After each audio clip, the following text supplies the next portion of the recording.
Boa noite. Boa noite. O estado de São Paulo conta 24 mortes provocadas pela chuva. 10 pessoas ainda estão desaparecidas na região metropolitana da capital. E uma corrente solidária leva ajuda aos atingidos em municípios do interior. Representantes de Estados Unidos e Rússia trocam acusações no Conselho de Segurança da ONU sobre a Ucrânia. A Polícia Federal conclui que o presidente Jair Bolsonaro não cometeu crime de prevaricação no caso da compra da vacina indiana Covaxin.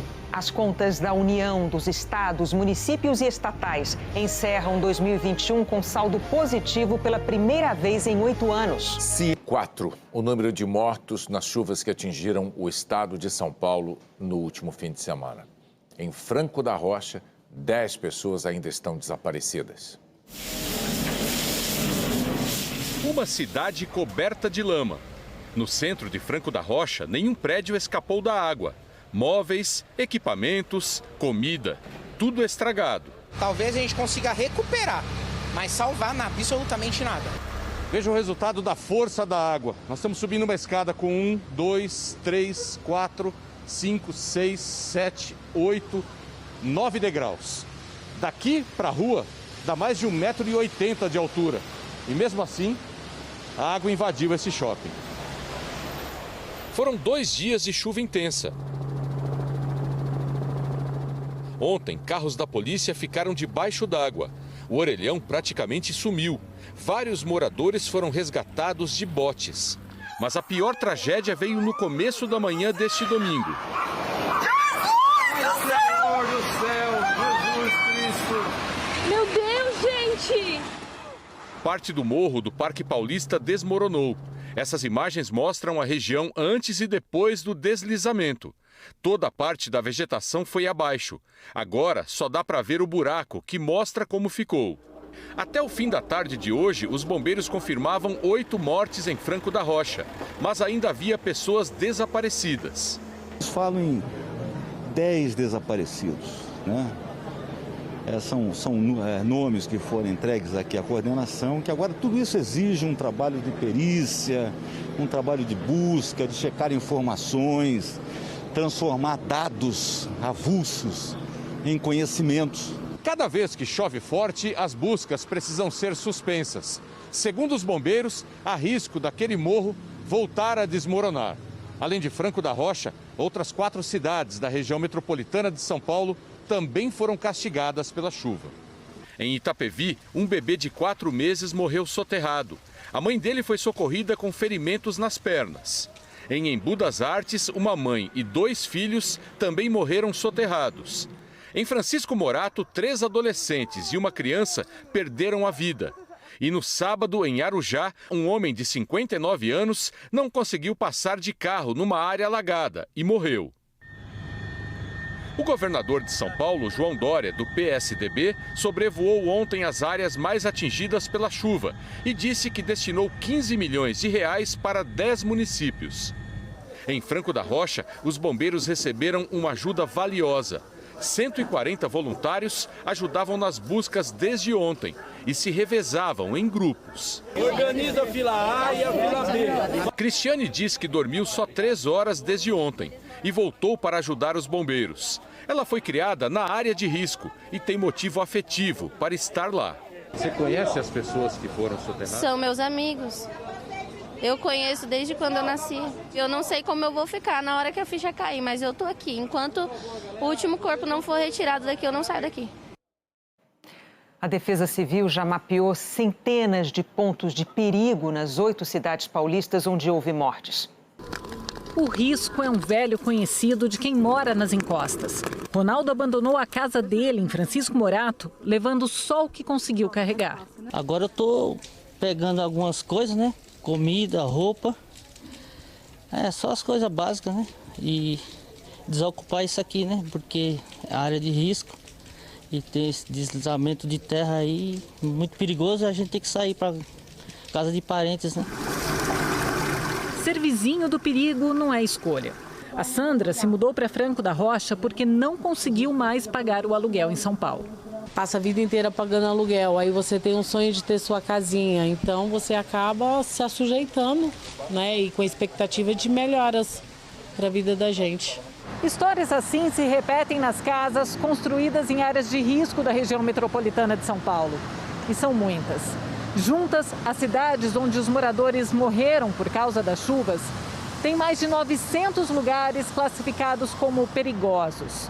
O levantamento foi feito pela Globo News com base nos dados da Defesa Civil do Estado. A análise também apontou quase 300 áreas com risco considerado alto ou muito alto. A urbanista Raquel Rolnick afirma que a pandemia empurrou ainda mais gente para áreas perigosas. Nós temos milhares, eu diria centenas de milhares de famílias que perderam suas casas, ou porque não têm mais condição de pagar aluguel, ou porque foram despejadas, ou porque foram removidas.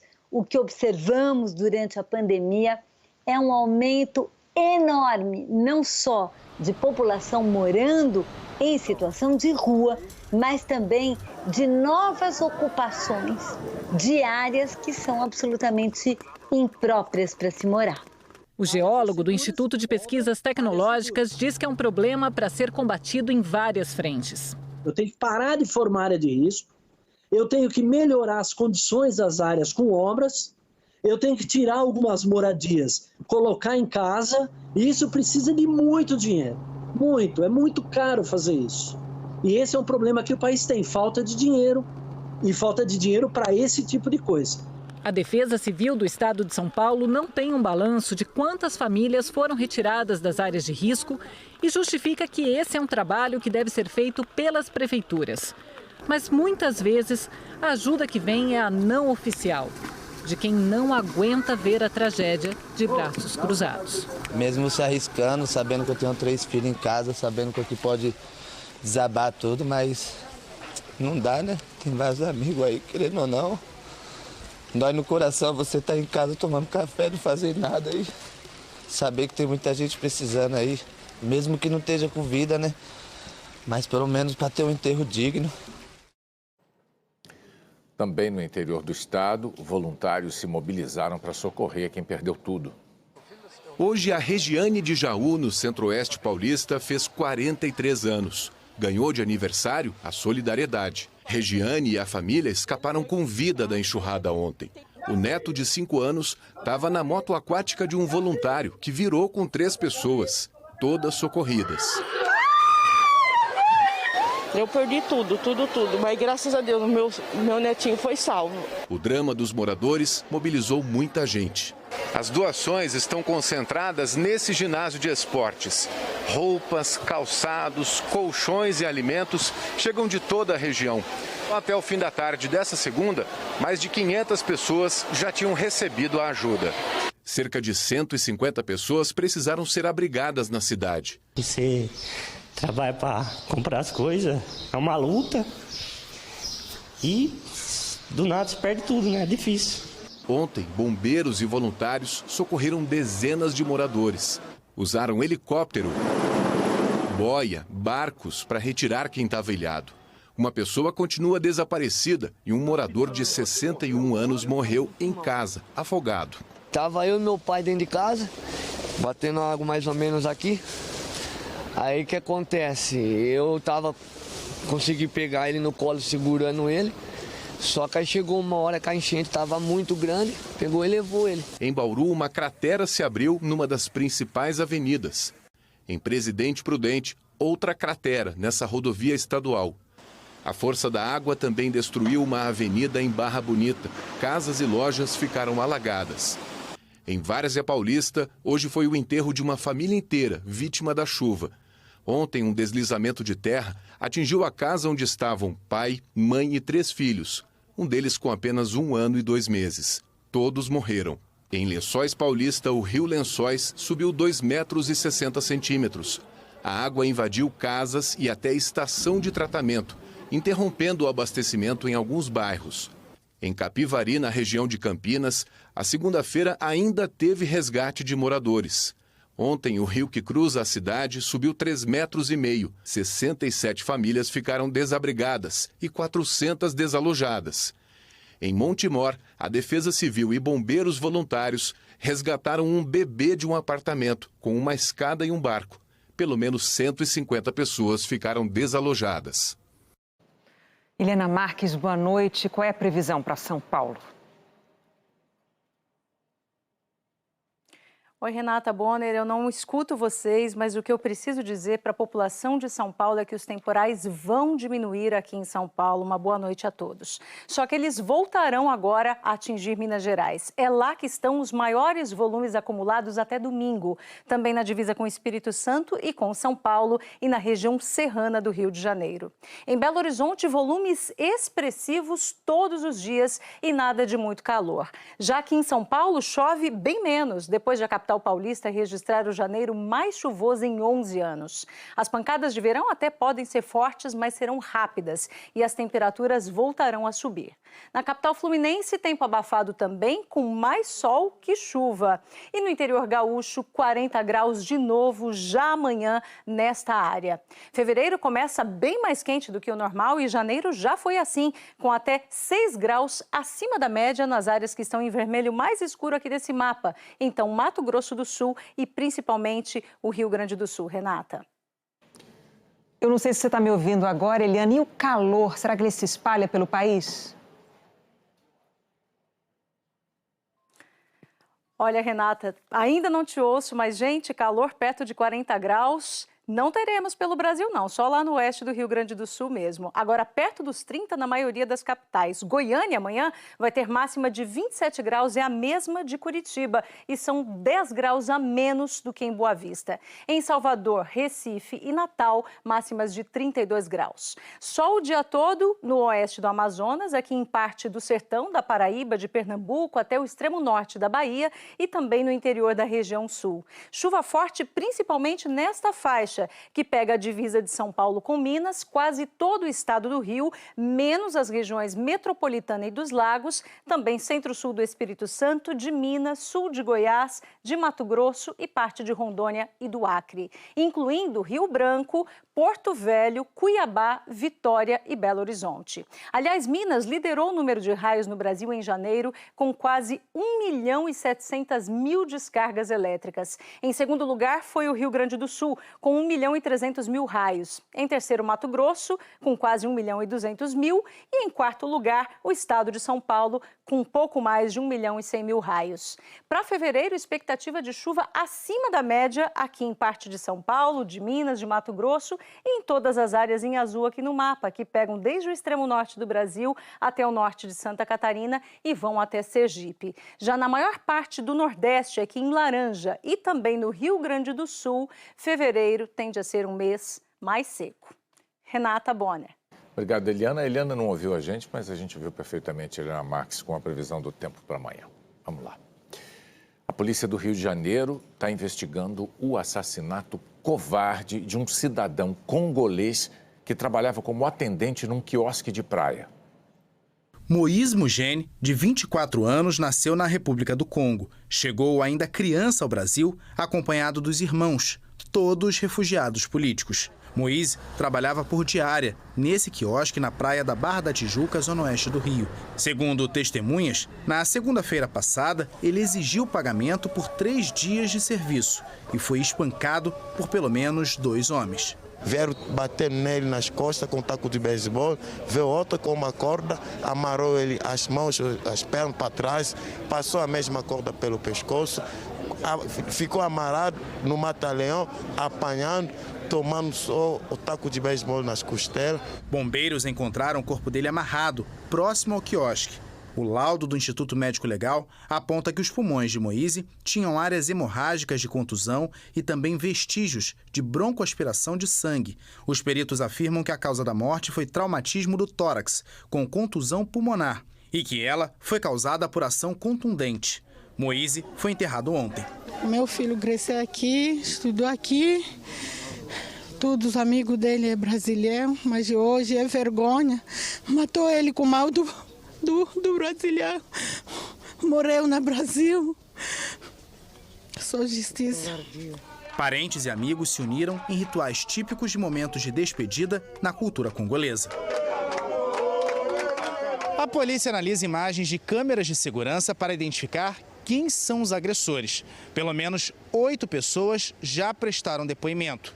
e o dono do quiosque onde Moise trabalhava é esperado na delegacia amanhã. A Embaixada do Congo no Brasil cobrou explicações das autoridades. Em um documento, informa que há outros 4 casos de congoleses brutalmente assassinados no país e diz que aguarda o resultado das investigações policiais. O escritório do Alto Comissariado das Nações Unidas para Refugiados afirmou que acompanha o caso e espera que o crime seja esclarecido. Nesse momento, eu não me sinto integrada a esse país, infelizmente, porque foi um brasileiro que se viu no direito de matar uma pessoa que não era daqui e um rapaz jovem, negro, trabalhador. A Procuradoria-Geral da República denunciou ao STF o ministro da Educação, Milton Ribeiro, por crime de homofobia. Em 2020, numa entrevista ao jornal Estado de São Paulo, o ministro atribuiu a homossexualidade a famílias desajustadas. Segundo o vice-procurador-geral da República, Humberto Jacques, o ministro Milton Ribeiro cometeu crime ao discriminar jovens por causa da orientação sexual e desqualificar de forma preconceituosa as famílias em que eles foram criados. Cabe ao Supremo decidir se abre uma ação penal e torna o ministro réu. O ministro não quis se manifestar sobre a denúncia. A seguir, americanos e russos trocam acusações na reunião do Conselho de Segurança da ONU sobre a Ucrânia. As contas públicas do Brasil fecham 2021 com saldo positivo pela primeira vez em 8 anos. O Brasil registrou um saldo positivo de mais de 2.700.000 empregos com carteira assinada. Os dados do Cadastro Geral de Empregados e Desempregados consideram os trabalhadores com carteira assinada. Não inclui os informais. 20.700.000 trabalhadores foram contratados no ano passado, 18 milhões demitidos, deixando um saldo positivo de 2.700.000 empregos com carteira assinada criados em 2021. O setor de serviços foi o grande responsável pelo número. Entre contratações e demissões, fechou o ano com saldo positivo de mais de 1.200.000 postos de trabalho criados. Empregos para a Carolina, a mais nova analista de marketing da imobiliária, e para a Daniela, que depois de 3 anos desempregada, foi admitida como recepcionista. Agarrei a oportunidade mesmo, porque eu percebi e senti na pele que estava bem complicado uma vaga de emprego. Em 2021 a gente foi normalizando, até mesmo através das vacinas, então eu acho que a gente conseguiu uma estabilidade e eu não senti tanta dificuldade assim para encontrar um emprego. Comércio, indústria, construção civil e agropecuária também contrataram mais do que demitiram. O resultado do ano passado representa melhora significativa em comparação com 2020, que fechou com um saldo negativo de 191.000 vagas. O governo também informou que o salário médio de contratação em dezembro do ano passado teve queda real de R$ 115 em comparação com dezembro de 2020. Economistas afirmam que o resultado do ano passado merece ser comemorado, principalmente por causa das dificuldades enfrentadas com a pandemia. Mas destacam a piora na qualidade dos salários pagos e das vagas abertas como fatores preocupantes. O professor de economia Hélio Zilberstein alerta também que os números do segundo semestre do ano passado já mostram perda de fôlego na geração de empregos. Você vê nitidamente que os desligamentos estão crescendo e as admissões estão fazendo isso aqui. Então, o segundo semestre já mostra que esse movimento de expansão já está enfraquecendo. O mercado de trabalho é um mercado subordinado. Ele depende dos outros mercados. Você só tem expansão do emprego se a economia se expandir. E qual é a previsão para a expansão da economia? É muito baixa. 2020 foi um ano que a gente escorregou e caiu. 2021 a gente levantou, ficou em pé, mas só isso. As contas da União, dos estados, municípios e empresas estatais encerraram 2021 com saldo positivo. É o primeiro superávit primário em 8 anos, ou seja, a arrecadação de impostos da União, dos governos estaduais, municipais e das empresas estatais superou as despesas, sem levar em consideração o pagamento de juros da dívida pública. 2021 registrou um saldo positivo de quase 65 bilhões de reais, equivalente a 0,75% do PIB, a soma de tudo que foi produzido pela economia brasileira no ano passado. E representa uma recuperação das contas do setor público na comparação com 2020, quando houve déficit de 703 bilhões de reais, muito em função dos gastos para combater a pandemia. Segundo o Banco Central, o que mais ajudou no resultado positivo do ano passado foram as contas de estados e municípios, que sozinhas tiveram superávit de quase 98 bilhões de reais. É o melhor desempenho dos governos regionais já registrado pelo BC. As empresas estatais também tiveram superávit de 3 bilhões de reais. Esses resultados ajudaram a compensar o saldo negativo do governo federal, de 36 bilhões de reais. Os estados eles vieram tendo um ótimo desempenho, um ótimo resultado fiscal ao longo de 2021, muito em decorrência da melhor arrecadação, né? A inflação subiu, levou consigo os preços dos combustíveis, e isso fez com que a arrecadação ficasse maior. Consequentemente, o resultado dos estados foi melhor e aí isso se refletiu no resultado do Brasil como um todo, estatística divulgada essa manhã. Em 2021, também houve melhora de outro importante indicador da economia, a dívida bruta do governo geral, que pega todas as dívidas de responsabilidade dos governos federal, estaduais e municipais. No ano passado, ela correspondeu a 80,3% do PIB, uma queda de mais de 8 pontos percentuais em relação a 2020. Ainda segundo o Banco Central, a redução da dívida do setor público se deve a alguns fatores, como o crescimento do PIB com a retomada da atividade econômica e a valorização do dólar. A Bolsa de Valores de São Paulo fechou o pregão de hoje em alta de 0,21%. No mês de janeiro, acumulou uma valorização de quase 7%. A cotação do dólar comercial caiu para R$ 5,30. É o menor valor desde setembro do ano passado. Os eleitores de Portugal deram ao Partido Socialista a maioria absoluta no parlamento na eleição de ontem. Os portugueses não queriam uma eleição antecipada justamente no meio de uma pandemia. Mas o presidente Marcelo Rebelo de Sousa teve que dissolver o parlamento e derrubar o governo no fim do ano passado, depois que o primeiro-ministro Antônio Costa não conseguiu a aprovação do orçamento para este ano. Depois de 6 anos, a aliança com 2 partidos de esquerda foi rompida, colocando um ponto final no arranjo político criado em 2015 para governar Portugal, que ganhou o nome de Geringonça. A prova de que a população queria estabilidade para um governo num momento tão delicado veio nas urnas. 42% dos votos para o mesmo Partido Socialista, que até então estava no governo, mas agora com uma diferença importante, com a maioria dos deputados no parlamento. Das 230 cadeiras, o PS levou 117 e não vai mais precisar dos antigos parceiros de esquerda para aprovar os projetos do governo. Os portugueses confirmaram hoje, de modo inequívoco, o que já tinham dito há 2 anos atrás. Desejam um governo do PS para os próximos 4 anos. Mesmo com maioria absoluta, Antônio Costa quer abrir diálogo com todos os partidos, exceto com um. O Chega, legenda de extrema-direita, que conseguiu eleger 12 deputados aqui para o parlamento português. O Chega foi o partido que mais cresceu das últimas eleições para cá. Em 2019, conseguiu eleger 1 deputado e agora virou a 3ª força política de Portugal.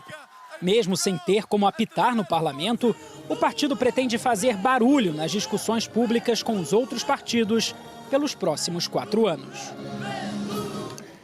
Representantes dos Estados Unidos e da Rússia trocaram acusações na reunião do Conselho de Segurança das Nações Unidas sobre a Ucrânia. A Rússia tentou impedir que o encontro fosse a portas abertas, afirmando que a histeria americana e a diplomacia do megafone não ajudariam a reduzir as tensões na fronteira com a Ucrânia. Mas, apoiada pela China, foi derrotada pelos votos de 10 países, inclusive do Brasil, que decidiram manter a discussão pública.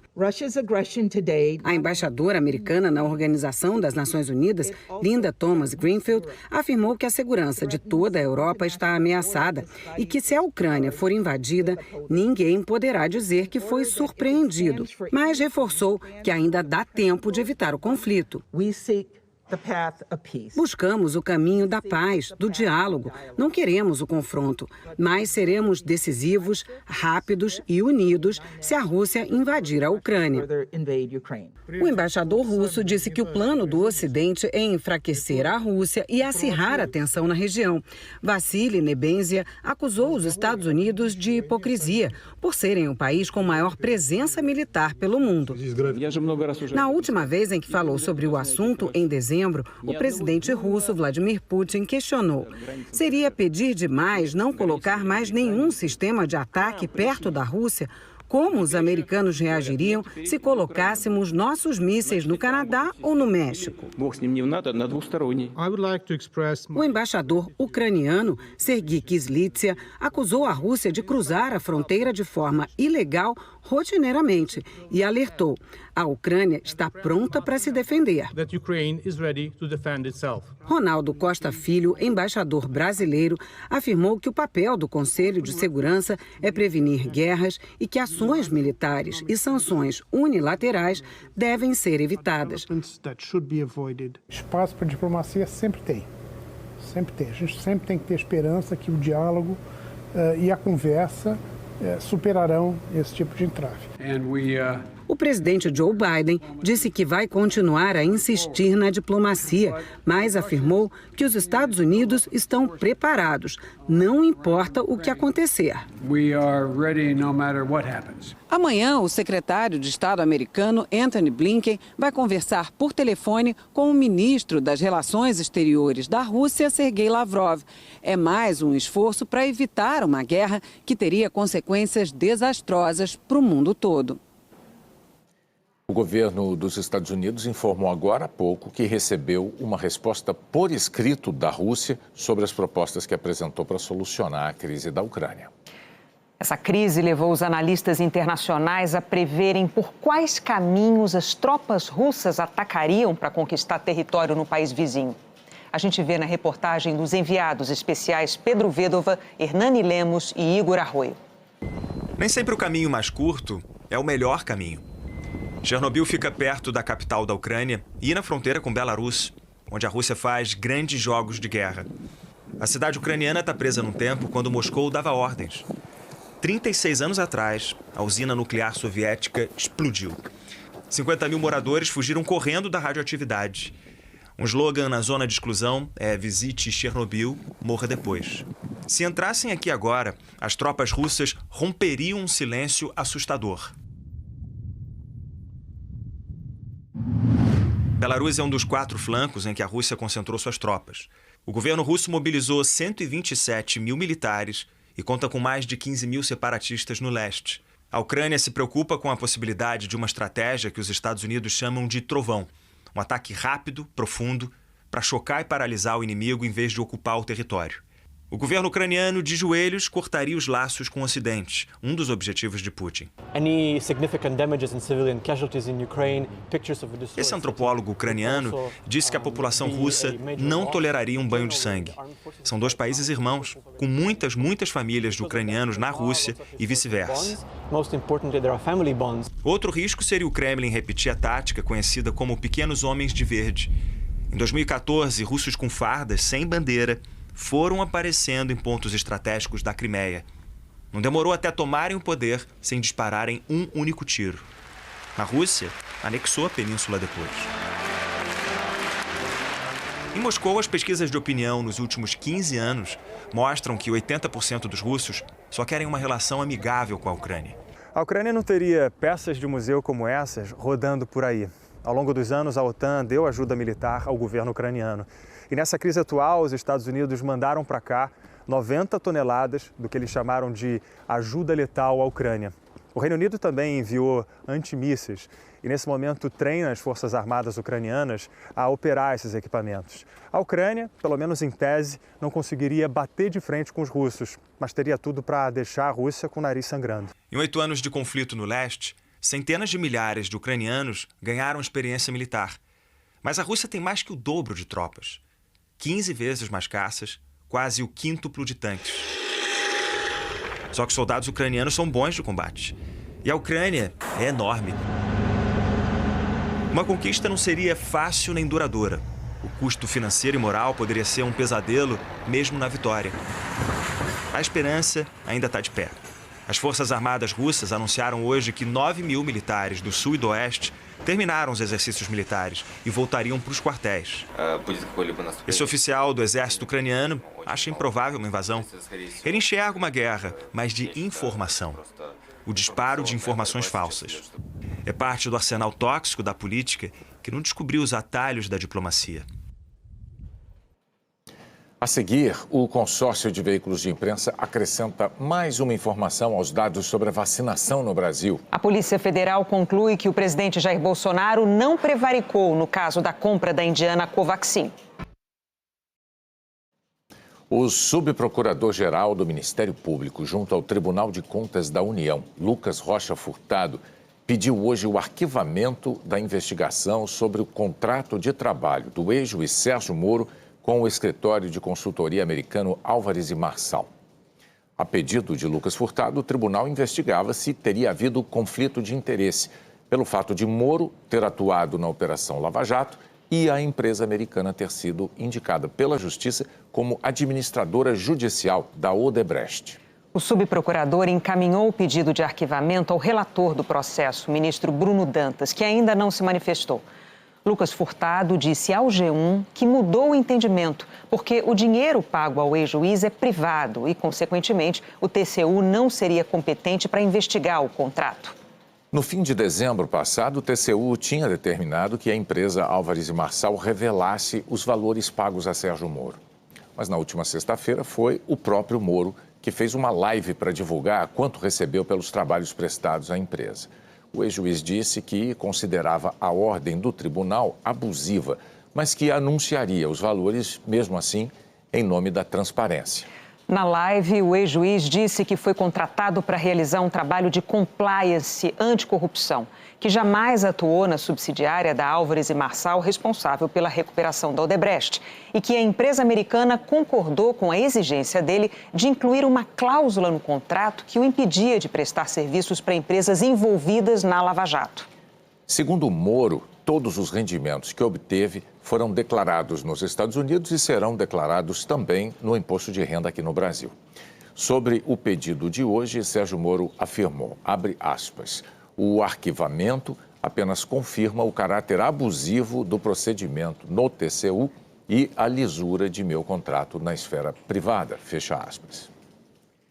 A Polícia Federal concluiu que o presidente Jair Bolsonaro não cometeu crime de prevaricação no caso da vacina Covaxin.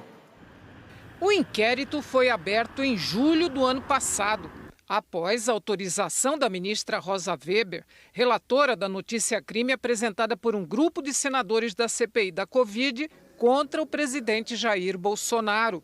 Em depoimento à CPI, o deputado Luiz Miranda, do Democratas, e o irmão dele, Luiz Ricardo Miranda, funcionário do Ministério da Saúde, denunciaram supostas irregularidades no contrato do Ministério da Saúde para a compra da vacina Covaxin. Segundo eles, o alto escalão do Ministério fez pressão para acelerar as negociações com uma empresa intermediária num valor muito acima do preço pago para outras vacinas. E disseram que levaram todas as suspeitas ao presidente Jair Bolsonaro.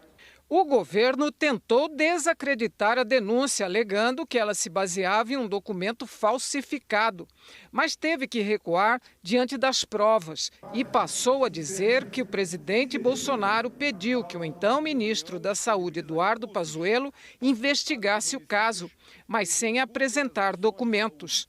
Em agosto, depois que as denúncias vieram à tona, o Ministério cancelou o contrato. A investigação da Polícia Federal era para saber se o presidente Jair Bolsonaro cometeu crime de prevaricação, quando um agente público toma conhecimento de supostas irregularidades na administração pública e não comunica o fato às autoridades. A Polícia Federal disse que analisou documentos, fez diligências, ouviu depoimentos, mas não viu necessidade de tomar o depoimento de Bolsonaro. No relatório, o delegado William Tito Schumann Marinho frisou que o conteúdo do contrato não foi alvo da investigação, nem eventuais irregularidades ou crimes envolvendo a negociação. Disse que considera que o presidente Bolsonaro pode ter faltado com seu dever cívico. É legítimo, por certo, do ponto de vista da opinião pública, esperar que a principal autoridade pública da República manifeste, de algum modo, um agir. Mas, mesmo assim, na hipótese de omissão, tal conduta se aproximaria mais de uma ausência do cumprimento de um dever cívico, mas não de um desvio de um dever funcional. E concluiu que Bolsonaro não cometeu crime. Juridicamente, não é dever funcional, leia-se legal, decorrente de regra de competência do cargo, a prática de ato de ofício de comunicação de irregularidades pelo presidente da República. Em entrevista à Globo News, o professor de Direito da Universidade Federal do Rio de Janeiro, Gustavo Sampaio, disse que, como servidor público, o presidente tinha a responsabilidade de tomar providências. Ele tem sim uma responsabilidade de comunicação do fato, não há dúvida disso. Como chefe da administração pública federal, ele é o primeiro a ter o dever de zelar pela lisura nos trâmites contratuais da administração pública da União. O senador Randolfo Rodrigues, da Rede, foi um dos autores da queixa-crime contra Bolsonaro e criticou a conclusão da Polícia Federal. O presidente da República é o primeiro dos servidores públicos. É o primeiro que tem a atribuição de comunicar e evitar crime. Aliás, isso está previsto não é somente no Código Penal, é na Constituição. A própria Constituição, no artigo 37, diz quais são os deveres de todos os servidores públicos, sobretudo o maior dos servidores, que é o mais alto magistrado da nação, que é o presidente da República. Não precisa nem ser advogado para compreender que a Polícia Federal está sendo utilizada politicamente com os argumentos do presidente da República. A ministra Rosa Weber deve encaminhar o relatório da PF para análise da Procuradoria-Geral da República. O Palácio do Planalto não quis se manifestar sobre a acusação de uso político da Polícia Federal. A PF declarou que já se manifestou nos autos do inquérito. O consórcio de veículos de imprensa que reúne dados sobre a pandemia no Brasil desde 2020 acrescentou mais uma informação: o percentual de pessoas com 5 anos ou mais que já se imunizaram. A Melissa chegou toda confiante.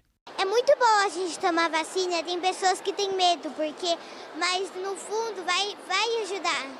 Mas na hora da injeção preferiu nem olhar. A dor não sente. Para você ficar bem. Eu acho que é um momento de proteção para os nossos filhos, mediante a situação que o país se encontra. É um ato de carinho e de cuidado com cada uma das crianças, né? A vacinação de crianças com idades de 5 a 11 anos começou no dia 14 deste mês. Para retratar essa nova etapa, os telejornais da Globo trazem, a partir de hoje, mais um indicador: o percentual de imunizados em relação à população que pode se vacinar, ou seja, todos os brasileiros com 5 anos ou mais de idade.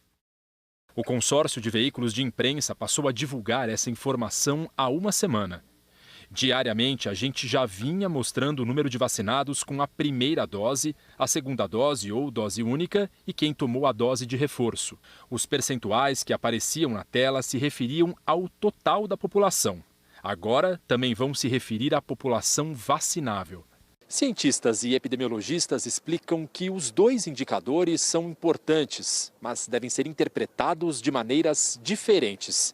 Enquanto um dá uma visão mais geral da imunidade na população, o outro serve para mostrar se a campanha de vacinação está avançando. A gente saber o percentual total da população que está vacinado nos dá uma ideia de o quão próximos nós estamos de atingirmos a cobertura vacinal total em muitas doenças, de chegarmos ao fim da doença, porque quando um percentual alto da população total está vacinado, a gente está próximo do final da doença. Quando a gente olha o percentual da população elegível vacinada, a gente está vendo uma indicação de o quão bem está funcionando a campanha de vacinação. É extremamente importante vocês incorporarem esse novo indicador e mostrar o percentual das pessoas elegíveis que foram vacinadas. Essa informação traz uma perspectiva do alcance do programa de imunização em cobrir todas aquelas pessoas que já poderiam ter ido no posto. Então, a gente sabe exatamente o volume de pessoas que não foram vacinadas.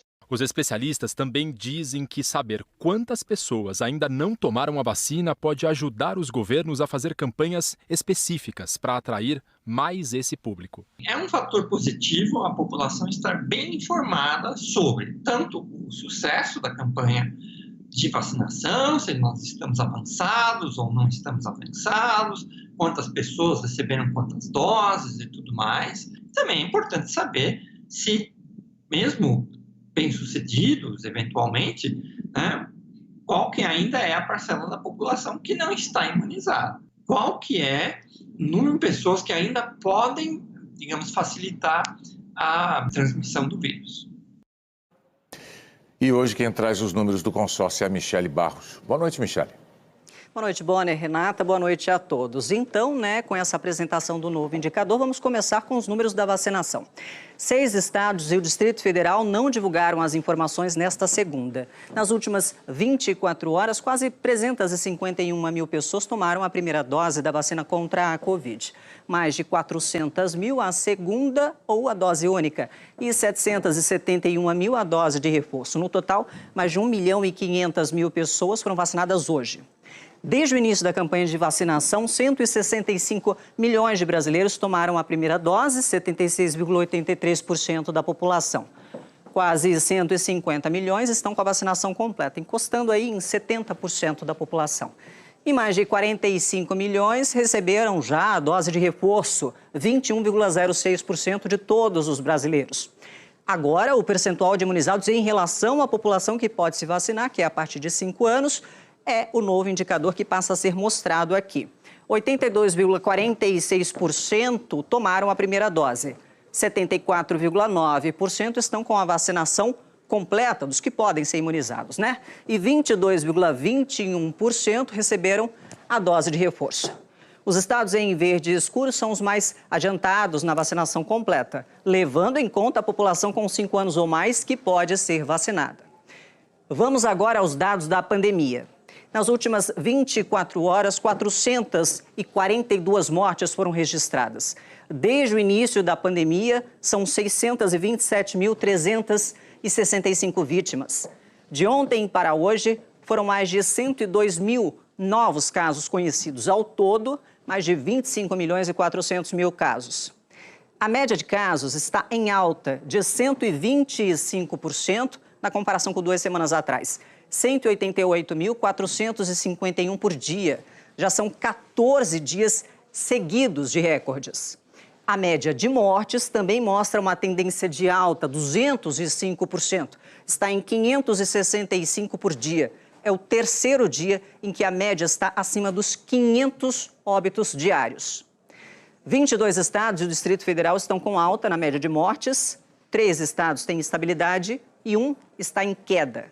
Outras informações em g1.com.br/coronavírus. Renata, Bonner. Obrigada, Michele. O INEP apresentou hoje a primeira etapa do censo escolar do ano passado. Na educação infantil, houve uma queda de 17,5% nas matrículas da rede privada e de 1,5% na pública. São as primeiras informações consolidadas do governo federal sobre os impactos da pandemia na educação brasileira. Os dados servem de base para o repasse de recursos federais aos estados e municípios e, claro, também são uma ferramenta para o acompanhamento das políticas públicas. A seguir, o primeiro implante de um pâncreas artificial no Brasil.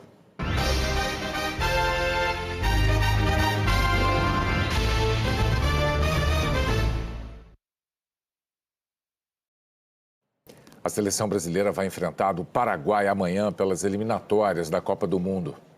É o jogo das oportunidades. Amanhã, vários deles estarão numa espécie de vestibular para o Catar.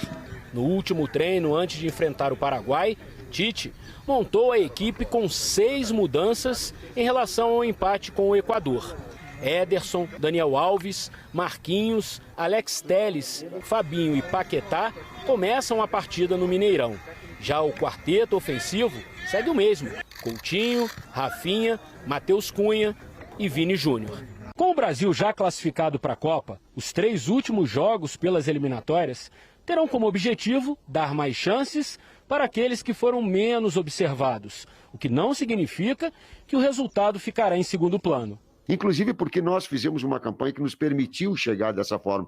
Isso é que a gente está desprezando o jogo, o adversário? Absolutamente não. Levando em conta as últimas convocações de Tite, pelo menos 15 dos 23 nomes para a Copa estão praticamente certos. Por isso, no momento, há mais candidatos do que vagas. É um momento de montagem de elenco, sim.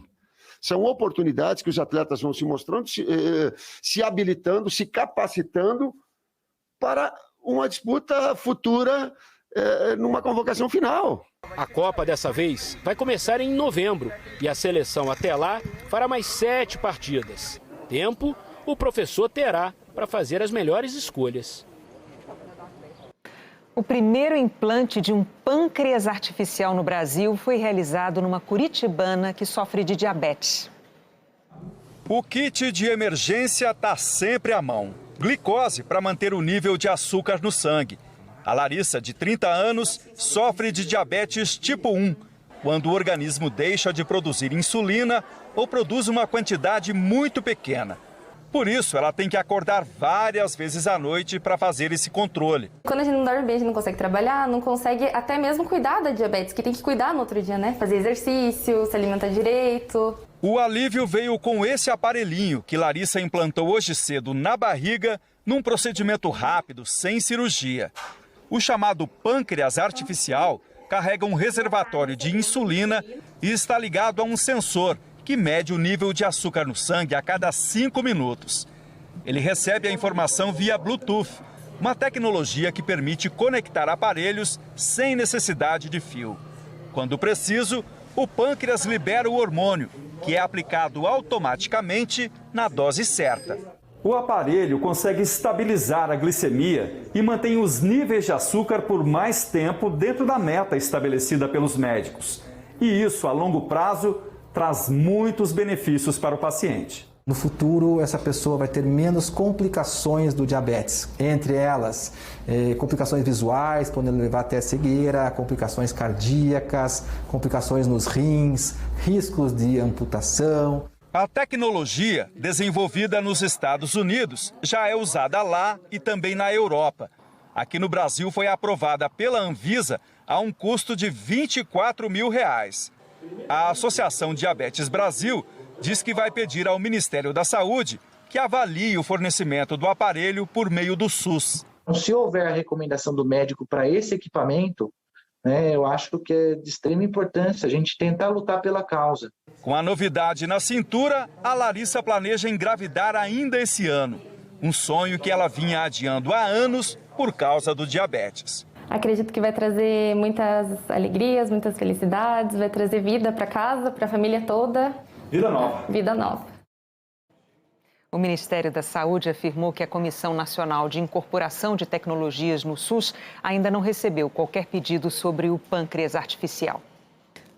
Hoje, o Jornal da Globo é depois do BBB e da Tela Quente. Boa noite. Boa noite, até amanhã.